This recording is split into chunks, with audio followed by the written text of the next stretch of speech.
Bonjour, je me présente, c'est Geoffrey Delard, je suis danseur au School of Dance dans le programme préprofessionnel en danse contemporaine. Alors j'ai participé à l'école secondaire publique de La Salle. Il s'agit d'une école qui fait un curriculum académique comme la plupart des secondaires, ainsi qu'un programme artistique qui est intitulé le Centre d'excellence artistique. C'est un programme qui inclut la musique, le théâtre, l'art visuel, l'art cinématographique, ainsi que la danse contemporaine. Et puis à la graduation de ce programme, j'ai obtenu ma majeure haute spécialisation en art. Alors, dès un jeune âge, j'ai participé à plusieurs communautés de danse sociale à Ottawa, donc du ballroom, du tango argentin, du swing aussi récemment. Et puis, j'ai compétitionné aussi en ballroom au niveau provincial aussi à Toronto. Alors, The School of Dance a fait plusieurs présentations à De La Salle. Alors, j'ai découvert les étudiants du programme, j'ai pu voir leur travail, puis je trouvais que c'était vraiment bien, c'était vraiment justement une formation professionnelle qu'ils offraient. Et puis j'ai décidé d'aller à un collège plutôt qu'une université parce que justement on offre une formation technique un peu moins académique, mais n'empêche que pour devenir danseur-interprète, on doit absolument avoir ce côté technique et puis je trouve que c'est ce que je reçois en participant à cette école ici. Oui, je devais passer une audition, comme la plupart des écoles postsecondaires, que ce soit collégial ou universitaire en danse, il y a une audition avant de rentrer au programme. Et puis il s'agissait de démontrer mes capacités techniques en danse contemporaine ainsi qu'en ballet. Vu que j'ai participé à De La Salle pendant 4 ans, j'avais quand même une bonne base technique. Et puis aussi mes autres formes de danse, donc la danse sociale, la gymnastique que j'ai fait à un jeune âge aussi, a fait en sorte que j'avais quand même plusieurs aptitudes que je pouvais présenter. On a fait aussi un examen technique en ballet, ainsi qu'un examen pour voir mes aptitudes artistiques en tant qu'interprète et en tant que créateur.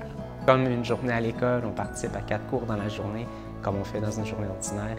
Et puis à la fin, on nous donne quelques notes, on jase un peu avec la directrice aussi pour voir comment est-ce qu'on aime le programme, qu'est-ce qui nous intéresse et puis pourquoi on veut participer justement. J'en suis à ma 2e année au School of Dance. Ma première, c'était vraiment une année de découverte, de tenter un peu le terrain, voir si j'avais le programme. Et puis je découvre que c'est vraiment quelque chose qui m'intéresse et que j'aimerais poursuivre. J'ai une meilleure perspective du milieu professionnel aussi. On va voir plusieurs spectacles au Centre national des arts ainsi qu'au Centre de danse contemporaine à Ottawa. Il y a plusieurs gradués de l'école qui sont embauchés avec cette compagnie-là. Alors, eux autres aussi font des spectacles à la Cour des arts à Ottawa. Alors, j'ai vraiment une bonne idée de ce qu'est la vie professionnelle en danse contemporaine. Je suis toujours étudiant, mais avec les 2 institutions auxquelles j'ai participé, donc de La Salle et de School of Dance, j'ai eu des opportunités de travailler dans un milieu professionnel avec quelques artistes. Un des exemples serait au Festival de Tulipes. C'était le gala d'ouverture en 2012. Puis on fait une grosse performance. Et puis les élèves de La Salle en danse ont été demandés de participer au spectacle et d'accompagner une des chanteuses, donc Joe Bocan, dans sa présentation. C'était vraiment une belle expérience, mais justement, c'était quelque chose de professionnel malgré le fait que je suis toujours étudiant. J'ai aussi participé au Festival Bal de Neige avec Création In Vivo pour faire de l'animation, faire danser la foule après les spectacles qu'ils faisaient durant le festival. Une de mes premières expériences professionnelles, il s'agissait d'un contrat qui m'était donné à moi strictement. C'était Amelia Griffin qui m'avait embauché en tant que danseur-interprète. Elle avait été demandée de chorégraphier pour la cérémonie d'ouverture et de lancement pour le magazine Gorilla en 2012. Étant donné que les journées sont tellement longues, on a 4 cours par jour, 4 sessions. Et puis c'est difficile vraiment de trouver la motivation de pouvoir persévérer, d'assister à tous les jours à ces cours-là, de se lever à 6 heures à tous les matins pour pouvoir arriver de bonne heure à ma première classe technique. Alors il s'agit de garder une stabilité dans ma vie quotidienne, de manger sainement, de bien dormir, etc. Parce que sinon, j'ai pas assez d'énergie pour pouvoir persévérer là-dedans.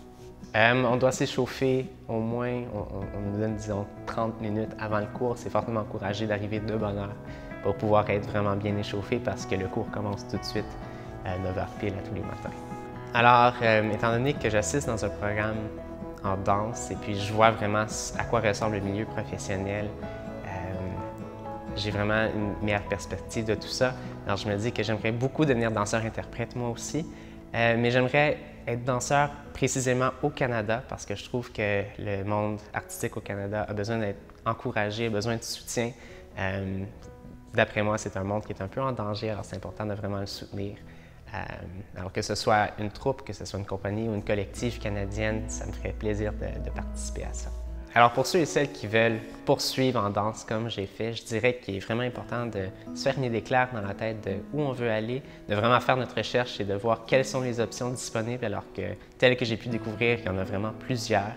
Alors j'encouragerais fortement les gens qui s'intéressent à la danse d'aller voir qu'est-ce qui se passe dans le milieu comme j'ai pu faire à De La Salle. De voir à quoi ressemble le milieu, à quoi ressemblent les conditions de travail par exemple, si ça nous plaît ou non. Justement, aller voir des spectacles, c'est accessible dans la plupart des grandes salles, que ce soit à Ottawa, à Montréal, dans plein de villes, il y a plein de spectacles qui s'offrent, alors c'est vraiment intéressant et puis ça peut vraiment nous donner une meilleure perspective lorsqu'on visionne ces spectacles. Un des défis, justement, c'est les blessures, étant donné qu'on travaille aussi fort physiquement tous les jours. Il faut savoir comment gérer nos blessures, comment travailler avec, parce qu'on ne peut pas simplement arrêter de danser. On s'entend que si on casse de quoi, on n'a pas le choix, mais on doit savoir comment gérer ces situations-là si on veut vraiment continuer malgré les défis auxquels on fait face. Alors je dirais que devenir danseur-interprète, c'est un cheminement qui est tout à fait possible, mais il y a plusieurs autres cheminements qui sont accessibles, mais qui ont quand même un rapport avec la danse contemporaine. Alors, les grandes compagnies ont besoin d'un côté administratif aussi.